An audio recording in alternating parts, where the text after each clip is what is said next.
All right, welcome back. Jonathan, we're going to talk a little bit about offense this time. Yeah. So I'm going to ask you a quick question right off the bat. No thinking. What's your favorite position? Go. Quarterback. Offense. Okay. That was quick. You didn't think. No. All right, so tell me why.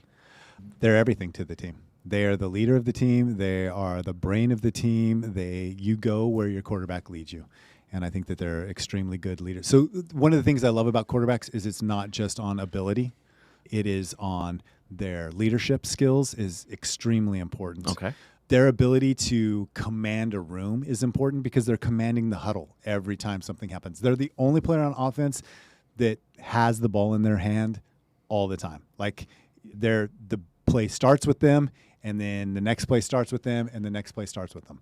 Yeah. And they have the ability to change plays. They can change in the middle. plays. Yeah. Okay. Okay. There's just a lot of great things about them. Excellent. You want me to describe what you look for in a quarterback? That would be important to know, yeah. So- are you looking for, is this the guy that's going to be like the 250, 300-pounder? No. Okay. No. And actually, what I think is strange is quarterbacks have gotten thinner, I think, over the last few years. Yeah, it's almost like they've become more fragile. Yeah, they become more flexible as they've been pushing for more flexible. But they also say that they need to have a little fat on them. I've been hearing that a lot, that a quarterback's too strong, that they need a little too muscle, too low fat content. They need to have more fat because I guess that protects from injuries in some ways. So they're not the specimen in their build that some of the other positions are. But usually you want them over 6'1" or 6'2", taller than that. Like 6'1" kind of the minimum. Like we've seen some shorter quarterbacks, but that's not really typical because they need to be able to see over the offensive linemen's heads. Then they also need to have a strong arm. Yep. But it doesn't have to be the strongest arm. They need to be accurate.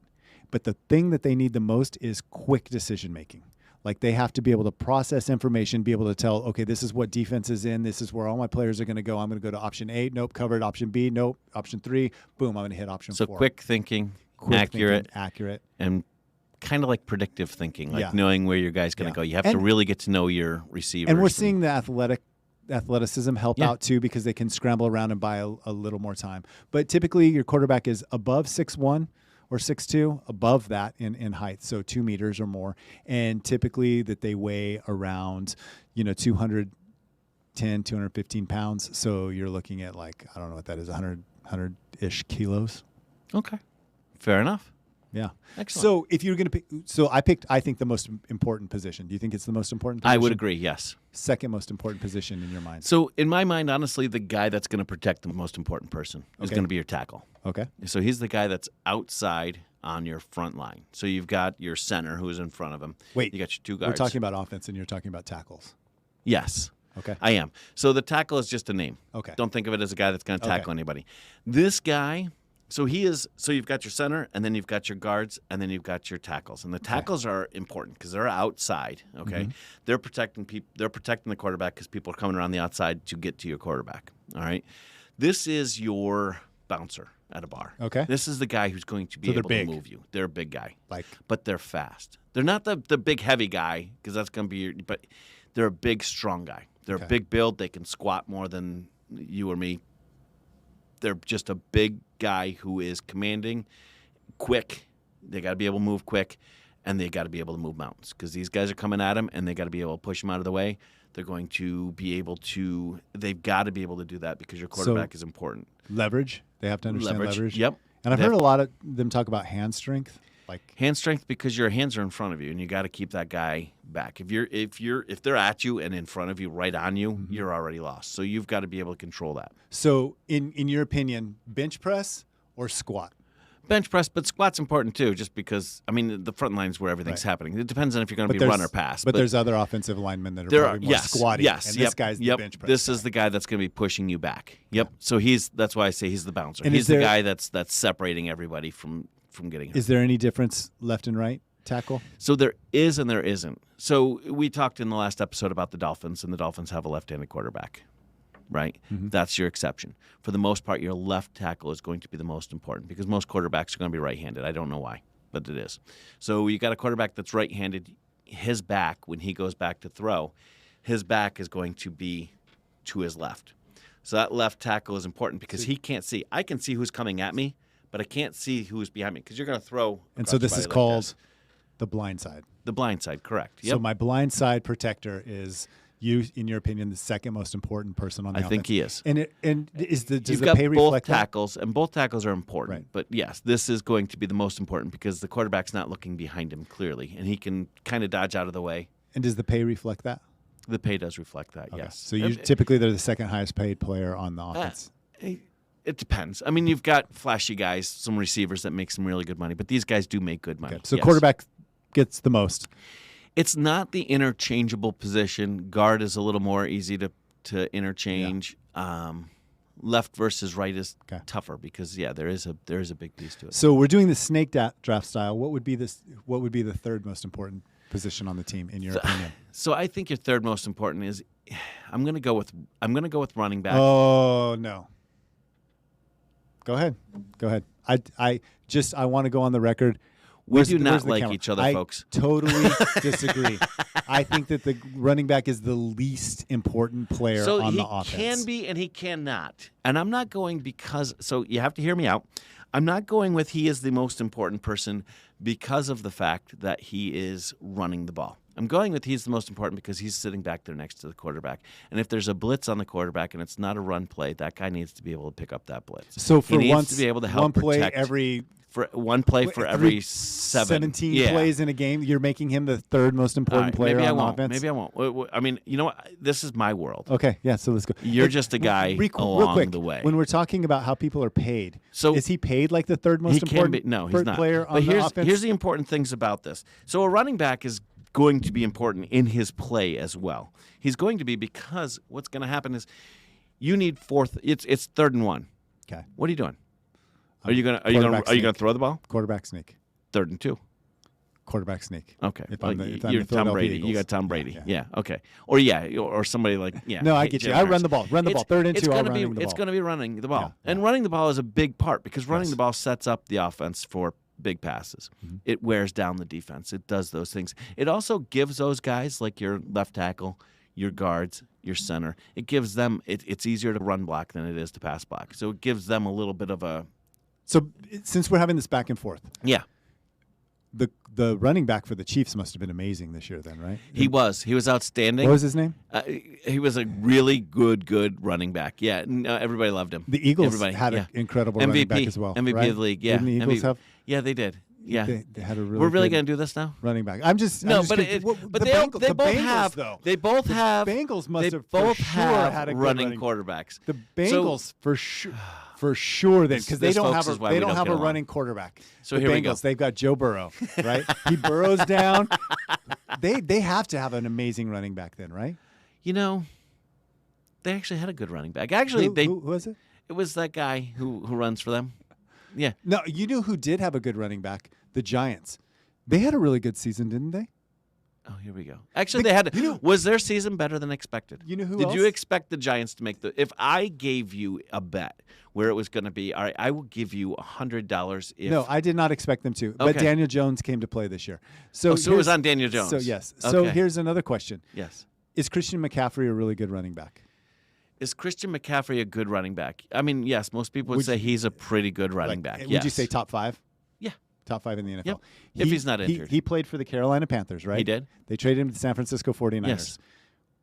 Carolina must have been terrible then at the running game, Let right? me explain something to you. How did San actually, Francisco do better. well? How did San Francisco San Francisco's doing fine before that. Oh, but were they? Were they doing fine in the running game? Yes. Who was the running back game, before it? That's the whole. That's Who my was point. It? Who was I don't know. That's my point. I don't know who their running back was, and they when we talked about the much. Detroit Lions, who did we talk about? Yes, you're right. Oh, I'm 20 sorry. years ago. Okay. Oh, here we go. 20 years ago, okay. running backs were important. This isn't the same game. This is not the same game. But anyway, finish. So let me ask you some more questions about the running back. Yes. How are they built? How are they built? Usually they're a smaller guy, low center of gravity, quick changing direction. Now you've got two different kinds. You've got the guy that's kind of the battering ram, and you got the guy that's kind of like the Ferrari kind of thing. So you got like the SUV, and you've got the Ferrari. You know, the guy that's gonna go outside, run outside, and just take off. So they're fast, but are they the fastest guy in the offense usually? No, not always. No. So and then you've got the guy that's going to get you those 2 yards, those 3 yards. And let me tell you, I know you have this whole argument where they're not an important player, but that guy is the guy that when you're inside when you're in the dirt of it, right inside the 20, that's the guy you're going to. When it's second and goal, you're probably running the ball. Like, you're going to get there. You've got less room to throw the ball, so there's more congestion in there for receivers. You're probably going to run the ball. And that guy, you need that guy to produce at that point. And that's where that guy makes his money. So you may hate him. And he makes his money. Hate them, and he makes his money there. And where would you rank him on the money-making scale of the offense? So it depends on the team, because some teams play him and some teams don't. So he is usually about third or fourth. I mean, he's up there with Lyman. Oh. No way. How much? I would say he makes more than a tight end. Saquon Barkley. How much does Saquon Barkley want? You have the computer. You can. 20 how million. much does he want? But he's not going to get it. But he's getting 20 million. He's not going to get it. He's getting 20 million. That's the franchise tag. 20 million a year. How many running backs are paid compared to how? I think they're a little better paid than a tight end. They're your less turn. We got to keep this in. We got to keep this in the 20-minute range. Okay, so who is your third? Center. Is center. Center is it's a key player. That would be my third. He's fourth on our team somehow, but he would be my third. I could go with your importance. arguments. This guy has to be able to put the ball into the quarterback's hand. You can't even line somebody up over him in a long snap. So that's a long snapper. He's not a long snapper. He's a center. There's a difference. So the center is the center of the field. He's the one that's calling out the offensive. Is he in the center of the field? Well, he's in the center of the line. Because on hash marks. Because he's calling out. He's calling out. We get along so well. He's calling out the defense. He's helping recognize the defensive blocking He's helping schemes. to figure out So the he's blocking. telling the other offensive linemen what to do. It is very important how he snaps the ball to the quarterback. We've seen centers with poor snaps. We've seen how many times do you see a poor snap in a game? Not very often until the substitute center comes in, and then you see it over and over and over again. Over and over and over. Yes. Over and over. And part of, in fact, the Cowboys last year talked a little bit about when they had the new center come in that Dak was having to concentrate so much on where the snap was being placed because he wasn't placing it consistently that he wasn't able to go through his pre-snap routine and figure out the defenses because he was thinking about this. The center is a very integral part of the offense. I'm not arguing that. I think every player has a very key part. They are, but if okay. we're ranking them, so this center is sitting there and he's having to recognize all this, get the ball out on time, and then stand up and block. Who's your three favorite centers in the league right now? I don't know. I don't know. But important to a team. I couldn't name very many offensive linemen. Can you name how many quarterbacks there are? Can you name quarterbacks in the league? Yes, of course. Oh, okay. Of course. How about 3 running backs? I don't know about running backs. You can't name 3 running backs in the league I don't now? even know if I could name one. There was a Sake and Bark. Meowly, yes. I think the center is a very important I'm not saying he's not, but okay. So now I'm up to, right, so that's 4 on our team. Then the 5th most important, I'm going to say a wide receiver. I agree. I think that the wide receiver is real quick on the center. They're not as big as your other 2 offensive linemen. Yes. But they're going to be over 300 pounds, so that's like 150 kilos. So a hard guy to move. And they're going to be 6'1", 6'2". They are both bench press and squat, where our guards probably are going to be squat. Their bench press and squat is where you want them to be powerful. Okay. So our wide receivers, these guys are fast. They're showy. How many wide receivers? Usually typically. three, 1 to 4, 2 to 4. Okay. Typically is what's out there, but we'll go 3. So you have 2 outside receivers and then one that they call a slot receiver. Okay. That guy's really quick. They call him like a water bug, like they're just real jittery. They can be smaller. They can be 5'8" to 6 foot tall. They can be. So he doesn't want to be tall. 185. Doesn't need to be tall. No, not for this mission. I had a shot. 185. Yeah, 185 pounds. Oh, you had to be quick. Sorry. Almost 200 pounds. Really quick. They're just there to get open. Like make a couple little moves. 5 yards downfield, catch that ball, and then a lot of times you see those guys diving like straight down into the ground so they don't get crushed. Your outside wide receivers are usually taller. They can be short like that, like we've seen some in the NFL, but the majority of them are 6 foot or greater. They're typically really fast. They may not be as quick. Are they the fastest but they're guys usually on offense? Okay. They're usually the fastest guys. They run like 4.2 40s and things like that. Like that's where you see your sprinters, all those kinds of some of the fastest people in the world actually are your offensive wide receivers. And they also have to be able to jump, to high point the ball, and they have to run routes that are extremely specific, like exactly 3 yards out, exactly turn out, then back, and then forward, and they have to break off the line of scrimmage. They also need to, if the play's broken up, they need to get themselves free in a way that the quarterback knows. So there's got to be some feeling between the quarterback and the. They have to get to know each other really well. Typically they're, like I said, over 6 feet tall, 200 or more pounds, but you don't want them too heavy. You don't want them more than 230. And then the one other thing I was going to say about them is it's extremely important that wide receivers catch with their hands. We're seeing lately a lot of receivers letting the ball come all the way into their chest. When that happens, the ball can get bounce off their chest, bounce away. So they catch with their hands. They get open and then with their hands. Okay. So the next person we're going to talk about, I mean, really, we're down to just a couple positions with a few minutes left trying to get this into quick views for people. And they're worth about as much time as we're going to give them. The guards? Mm-hmm. Okay. So guards you don't find them. Tight end is the one that, The tight end, I think we can all agree, is probably the least important. I mean, they have a key role. But yeah, so the guards are the guys that are going to be, they're your squatters. They're the guys that are going to be pushing things out of the way. If you want a boulder moved, you're calling this guy. Yeah. He's going to be the guy that's right in the thick of it, in the gridiron. He's the guy that's digging through and pushing and making spots for your running backs to run. That guy, they're important. They're as important as anybody else, but not. But yes, they're not. They don't have to be the quickest guys in the world, but they do pull. So you'll have a guard that comes from the left of the center, and he's got to run over here and block for a running back down the field. So they're not slow.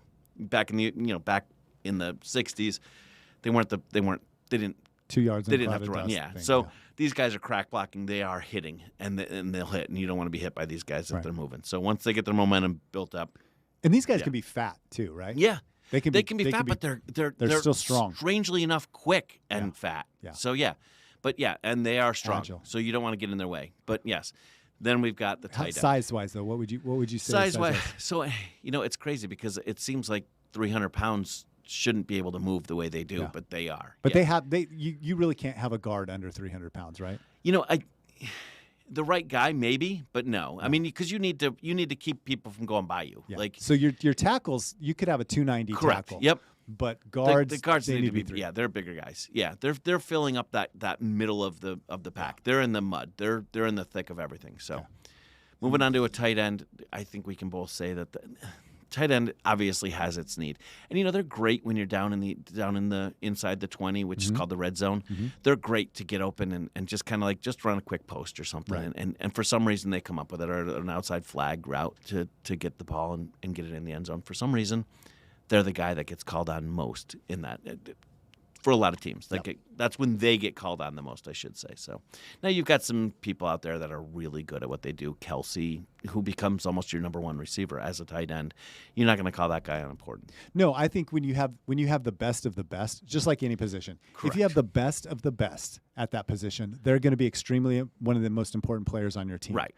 But the average player, the average guy in that position is like there. how important Correct. is the tight end for the Cowboys? Not that important right now because he's not that good, and so the average player isn't necessarily as important. And build wise, what do they look like?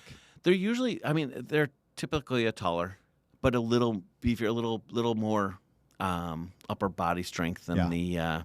Because they're also going to be in there to block. Than a wide receiver. Because they're going to be in there to block on run plays too. They're typically they're going to over be able 220 to do both. pounds. Yes. Yep. Yeah. But tall, and again, kind of quick. I mean, not all of them are fast, right? But quick. And they have to block, and they have to stand and block on run plays on a lot of them. Sometimes they're just out there for a fake route, just to kind of draw away, like an outside linebacker. So one quick question that I know it is confusing for people when they first start watching, because you have a quarterback, you have a halfback, and you have a fullback. Right in order. But Makes the sense. fullback is actually in front of the halfback. What is the purpose of the fullback? So that guy is going to be a lead blocker typically. He's going to be, which means what? And he's going to be. So let's say you're going to run right next to between your guard and your center. Okay. So that fullback is going to lead through that hole and take out a linebacker that's on the other side of it and just move them aside. So the running back the halfback has a more open. So like if I was doing carpentry, it would be like drilling a guide hole. Right. That would be your pilot hole. Yep. Yeah. Okay. Yep. And they're like. They're kind of clearing out anything left in the opening. If they have to help block, maybe you've got a defensive tackle that's a monster, and they might have to chip him on the way through to turn him out so that and build an athletic ability. They're going to be a bigger guy. So you could actually do like the Chicago Bears did, and they put in their defensive tackle. You can use that guy, but it's not going to be your key guy. If you took a linebacker and put him in there, or a tight end and put him in there, same kind of build. Okay. So it's going to be, they're going to be strong. So if that guy's on they know he's not going to get the ball, right? The other team? They're going to get the ball sometimes. Okay. It might be on you need a quick yard to get that first down. Just to kind of move things around, they might have the fullback go to the right side and the halfback come around to the left, but hand off. And last question, is this a disappearing? Yes. Disappearing It's starting position? to disappear. What now you'll find, I mentioned it kind of, we've had a guard. The Cowboys have put a guard in that position. Yeah. People put a linebacker in there just to fill in once in a while because it's not worth the roster spot for them. Yeah. It's not something that you don't use an I formation anymore the way they used to. So cool. Yeah. All right. We'll move on to defense here in a little bit. But if you have questions, feel free to put them under there, and we will try our best to get to answering each of them. Thank you very much.